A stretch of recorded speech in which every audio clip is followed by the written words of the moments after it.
Amid the bustling crowds of the airport, the lively atmosphere of arriving and departing flights seemed to have no effect on Colonel Michael Harris's mind. As a seasoned military officer, he was accustomed to the rush of deployments, the sudden departures, and the hollow farewells. But this time, his journey was not for a combat mission. It was to escort a young soldier home. Private First Class Ryan Mitchell, only 23 years old. The flag-draped casket lay silently on the special cargo conveyor, a quiet yet weighty symbol amid the chaos of the terminal. Colonel Harris stood tall, his gaze resolute yet burdened with emotion. He had witnessed too much loss, but each time he escorted a fallen soldier home, the pain never lessened. Around him, passengers hurried past, few noticing that a hero had returned in silence. But to Colonel Harris, this was more than just a duty, it was a promise.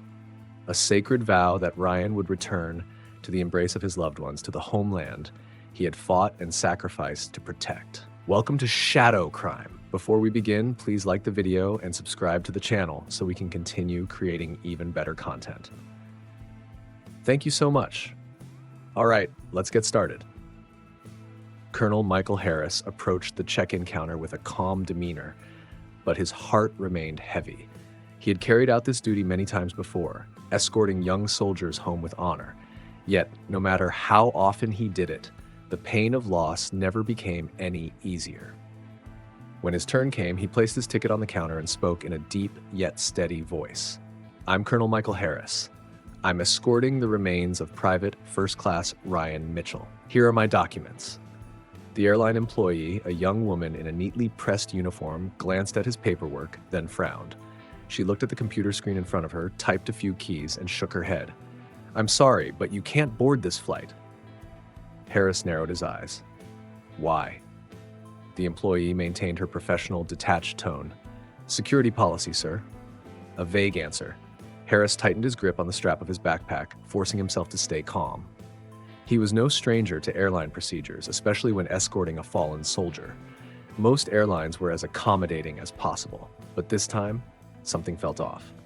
"I booked this flight in advance," he said, his voice slow but firm. "I have all the necessary documents. This is an official duty." The employee cast a quick glance at a colleague nearby, as if seeking backup. The colleague, a middle-aged man, stepped forward, scanned the computer screen, then turned to Harris. "Apologies, but we can't let you board." "For what reason?" Harris pressed, his gaze sharp. "Security policy," the man repeated, identical to before. A surge of frustration rose in Harris's chest. He wasn't new to bureaucratic red tape, but this evasiveness was infuriating.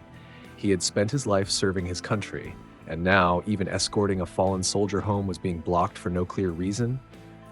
"What policy?" His voice dropped, carrying the weight of authority. The male employee swallowed hard, glancing around as if searching for someone to intervene. It was clear they had no answer, or they didn't want to give one. Behind Harris, a line of passengers had formed, some beginning to take notice. A few whispered to each other, others watched with curiosity.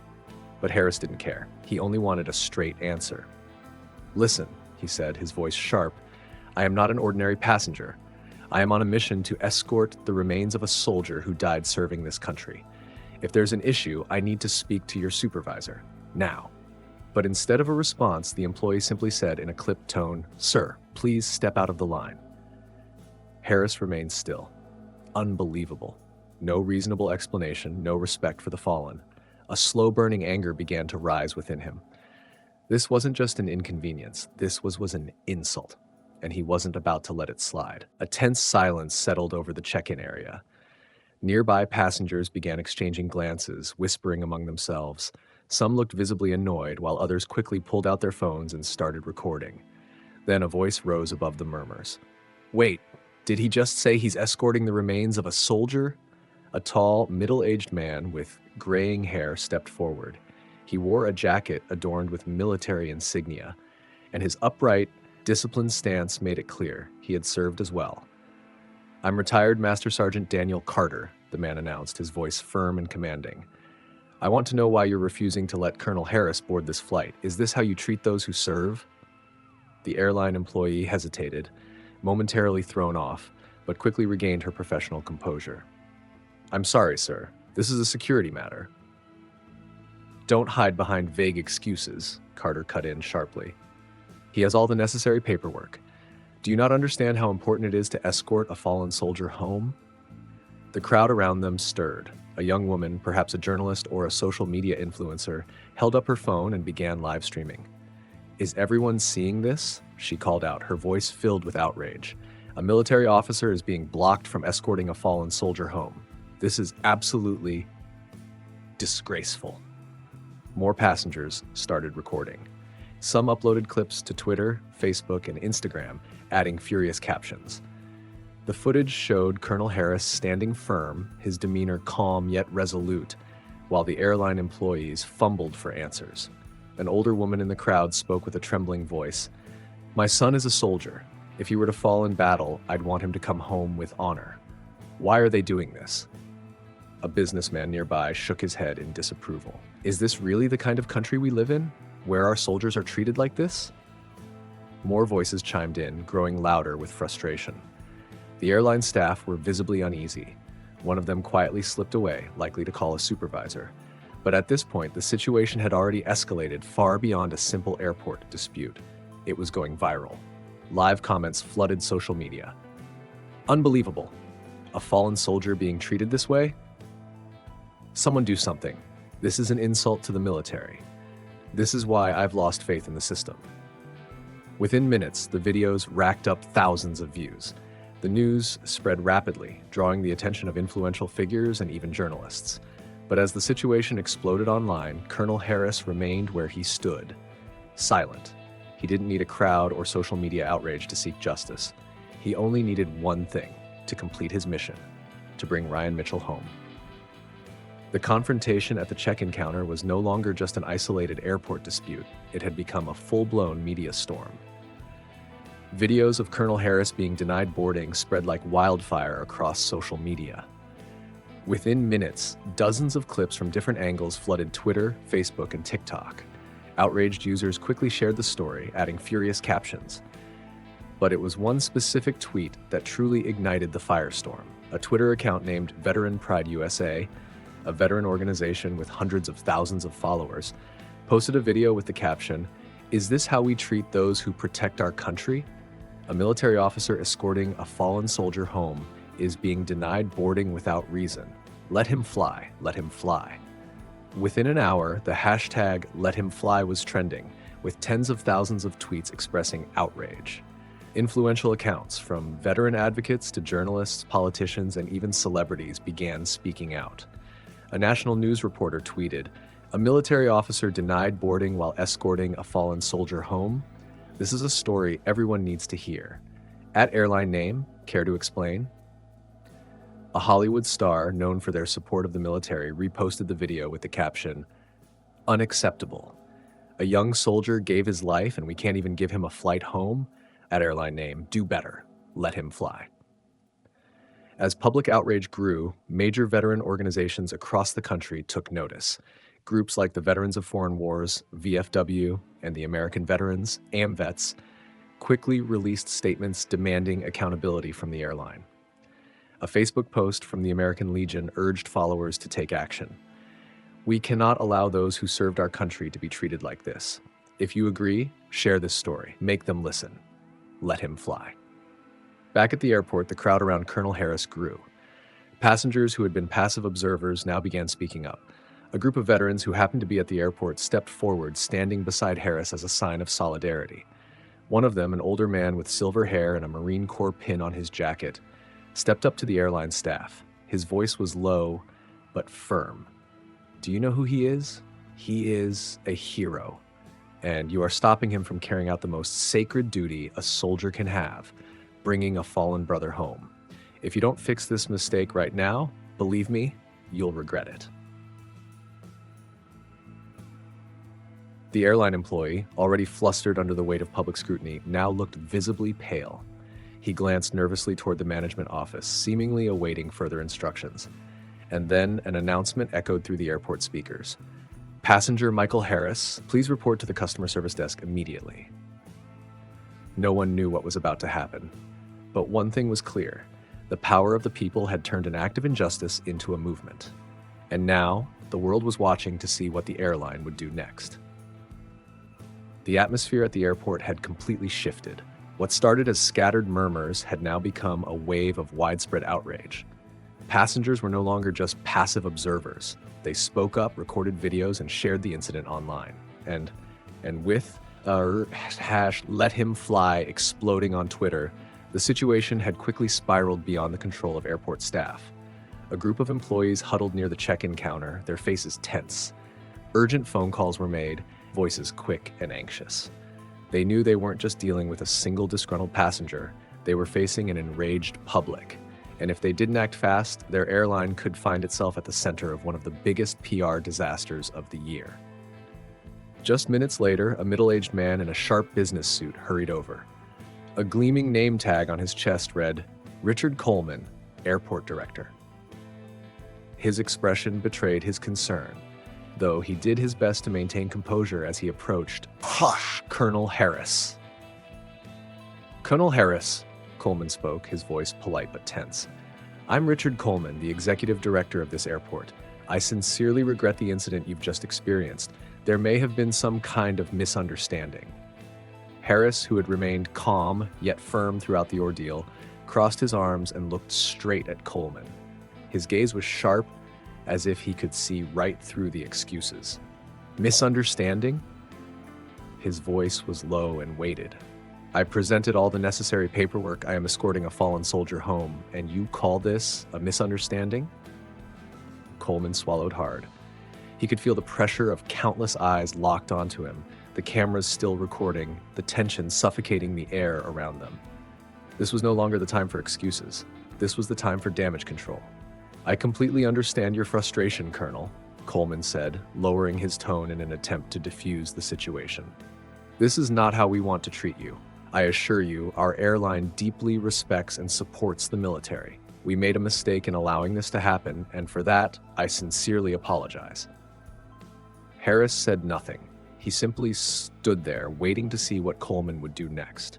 The airport director took a deep breath before continuing, this time with more certainty in his voice.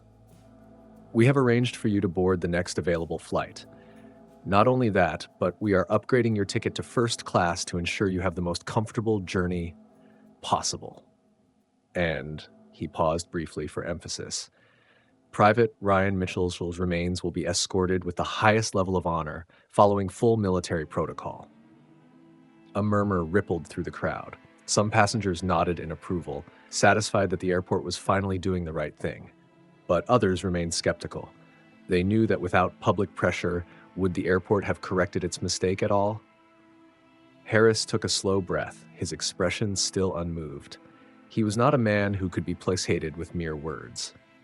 "And what about the people who denied me earlier?" His voice was low but carried immense weight. Coleman blinked, caught off guard by the question.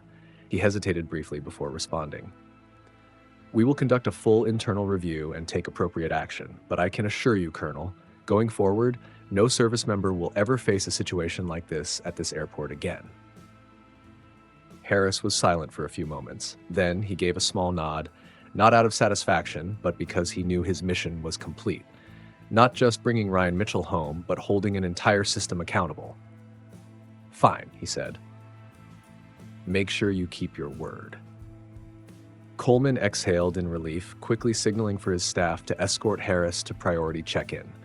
But as he turned away, the murmurs in the crowd continued. Some passengers were still outraged, while others exchanged thoughtful glances. No one would forget this. And with "Let Him Fly" still dominating social media, neither would the rest of the country. The tension in the airport had not eased, even with a senior executive stepping in to resolve the situation.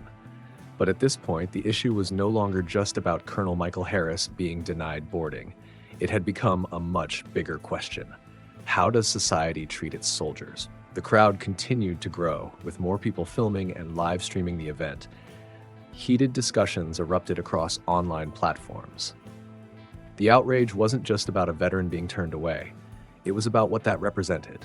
A harsh reality where those who sacrificed for their country were not always given the respect they deserved. Not a personal matter. Standing in the middle of it all, Colonel Harris remained unmoved by the airport's rushed apologies and attempts at damage control. He wasn't fighting for his own interests. He didn't care about a first-class upgrade or explanations about a misunderstanding. He was here for Ryan Mitchell, the young soldier he was escorting home. Ryan Mitchell, 23 years old, had fallen in the line of duty. He had an entire future ahead of him, yet now he could only return in a flag-draped coffin. And now, even his final journey was being delayed, bogged down by bureaucracy and an unacceptable indifference. Harris turned to the senior executive, Richard Coleman, and spoke, his voice slow but firm. "I'm not here for myself. I'm here for a fallen soldier, for a family waiting to bring their son home. I am just an escort, but he is the real hero." Coleman swallowed hard, unsure how to respond. He could apologize, promise policy changes, but one truth remained. Ryan Mitchell gave his youth for this country, yet he was treated as an inconvenience upon his return. A growing public outcry. The debate intensified. The hashtag "Let Him Fly" continued to surge, dominating news headlines. Veterans, active duty service members, and military families began sharing their own stories. A former soldier tweeted, "I've been treated like this before. We are willing to sacrifice everything, but when we come home, sometimes we feel forgotten." A mother with a son in the military posted, "If my son ever falls in battle, I want him to be brought home with honor. No soldier's escort should have to fight for something that should be automatic." The airline in question began feeling the immense pressure. Their stock prices dipped slightly that morning, and executives scrambled to hold an emergency meeting. PR teams rushed to draft a public statement, desperately trying to contain the growing outrage. But at this point, no apology would be enough. The issue was no longer just about Colonel Harris's flight. It was about how the entire system treated those who had served. Harris, the soldier who never stops fighting. Even after leaving the military, Harris still carried the spirit of a soldier. He would not bow to injustice. He had seen comrades fall in battle, had faced life and death situations, but what hurt him the most was not an enemy on the battlefield. It was the indifference at home. And that was something he could never accept. As Coleman tried to convince him to board, Harris turned toward the crowd, the people still recording, the passengers still outraged at how he had been treated. He knew that if he simply took the first-class seat and boarded the plane, this story would soon be forgotten. So he did what any true soldier would do. He stood his ground. Not for himself, but for those like Ryan Mitchell, who no longer had a voice. "I will not leave until you ensure that this never happens to another service member again." The crowd erupted in agreement. Someone clapped, then another, until a wave of applause filled the terminal. In that moment, Harris was no longer just a veteran who had been denied a seat. He had become a symbol of a much bigger issue, a voice for the countless soldiers who had been forgotten. Coleman stiffened, realizing this was no longer just a minor PR issue. This was a lesson for the airport, the airline, and perhaps society as a whole. And now only one question remained. Would they truly change, or would this just be another empty promise, forgotten once the media storm passed? This story is not just an isolated airport incident. It reflects a deeper issue regarding how society treats those who have served in the military. Below are the key takeaways from this situation. 1. The system's indifference towards service members. At first, Colonel Harris simply wanted to fulfill a sacred duty, escorting a fallen comrade home. Yet he was denied boarding without a reasonable explanation. This wasn't just bureaucratic red tape. It was a glaring sign of disrespect toward those who have served and sacrificed. Key questions arise. Why was a decorated veteran with all proper documentation turned away? If passengers hadn't spoken up, would he have ever been allowed on the flight? Sure, 2. The power of community and social media. When other passengers witnessed the injustice, they didn't stay silent. They recorded videos, live-streamed the event, and brought it to social media. The hashtag #LetHimFly quickly spread, igniting public outrage. This demonstrated that justice can be silenced when only one person speaks up. But when a community stands together, real change can happen. Social media has become a vital tool in exposing injustice and holding large organizations accountable. 3. Is an apology really enough? As the situation escalated, senior management rushed to apologize and make amends. But the issue wasn't just about Harris. It was about how the entire system operates. Would the airport have admitted its mistake and changed its policies without public pressure? A last-minute apology might help the airport escape immediate backlash, but does it address the root of the problem? Harris, a soldier who never stops fighting. Harris refused personal compensation and didn't leave, even when he was finally allowed to board. He wasn't fighting for himself. He was fighting for every soldier who might face the same treatment in the future. This sent a powerful message. A soldier's duty doesn't end on the battlefield. The fight for justice continues even after returning home. The sacrifices of soldiers like Ryan Mitchell don't just happen in war. They continue even after they return. Final thoughts. This story raises critical questions about society's responsibility toward its soldiers. Do we truly honor those who have protected this country? Is an apology enough without real change? Will justice be forgotten if no one speaks up? Harris wasn't just fighting for a seat on a plane. Indeed, he was fighting for dignity, honor, and justice for those who have served. And without people like him, this story might have been just another case of injustice buried in silence.